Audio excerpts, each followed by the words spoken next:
Hey, this is Mr. Aiden. This is the 2023 AP Calculus AB exam free response question number 1. Check out my YouTube channel. Check out MrAiden.com. And let's get to this exam question. This was the first of the exam of May 8th, 2023. And this was question number 1, which is a calculator question. You can see right away, it is about a gas station with pumping gasoline. And they give us F of T, which is in gallons per second. They give us T, which is in seconds. They give us a table, which means probably a Riemann sum is going to come up and maybe some other things. And you can see in question A, they asked us to interpret the meaning of F of T, the integral from 60 to 135 of F of T dt. And think about it. If F of T is in gallons per second, the integral of F of T would just be in gallons, which means this is the number of gallons. This is the number of gallons that is pumped. That's pumped from time equals 60 seconds to time equals 135 seconds. And that's the amount of gallons pumped. And that was the interpretation of this problem. And then we're going to use a right Riemann sum of 3 intervals. So we are actually start at 135, which starts at 0.05. And I always like to put gallons per second. I like to put the units on the first one. And we multiply by the difference. And the difference is 15 seconds here. And then we're going to add the next one, which is 0.1 gallons times the difference, which is actually 30 seconds on this one. And then we're going to go to 0.15, and we're going to multiply by the difference, which is 30 seconds here. And that ends up equaling 8.25 gallons. 8.25 gallons. So that's a good approximation using a right Riemann sum of the context of the number of gallons that we pumped from 60 seconds to 135.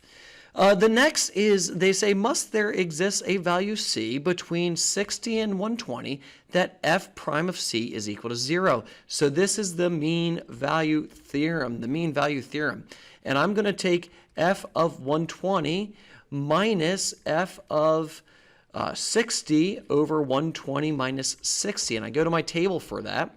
And f of 120 is 0.1 gallons per second, minus 60 is 0.1 gallons per second, and you can see that's going to be equal to 0, minus 120 seconds, minus 60 seconds, and that ends up becoming 0, which means according to the mean value theorem. And how do I know the mean value theorem works?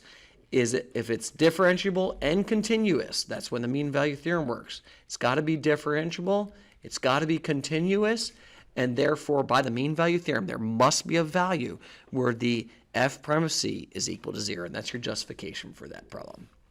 Let's go to C. C is asking for the average rate of flow of gasoline from 0 to 150. So I got to set up an average calculation. 1 over 150, and that's 150 seconds. We're going from 0 to 150. That's the limits of my integration. And we're doing g of t dt. And I'm going to put this in my calculator, and I end up getting 0.09597. And what are the units of this? Well, the integral of this gallons per second is gallons. Then you're dividing by 150 seconds, which means this average is gallons per second. And that is your answer for C. It's an average calculation rate of flow. And then we're going to use this model G again, this G of T. Hopefully you put it in your calculator. And we're going to find G prime of 140. G prime of 140, you're going to put that in your calculator. And I end up getting negative 0.0049089. And think about what G prime would be. That would be gallons per second, or gallons per second squared. And what does that mean is that is the instantaneous rate of flow of gasoline. And that is a negative at the exact time of 140 seconds. So you can see that rate is a negative acceleration there.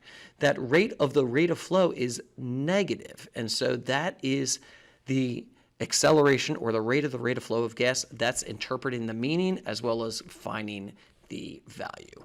And that is question number 1 on the 2023 AP Calculus AB exam Again, check out my YouTube channel for a bunch more calculus. Check out my website, MrAyton.com. I'll catch you for number 2 in a little bit.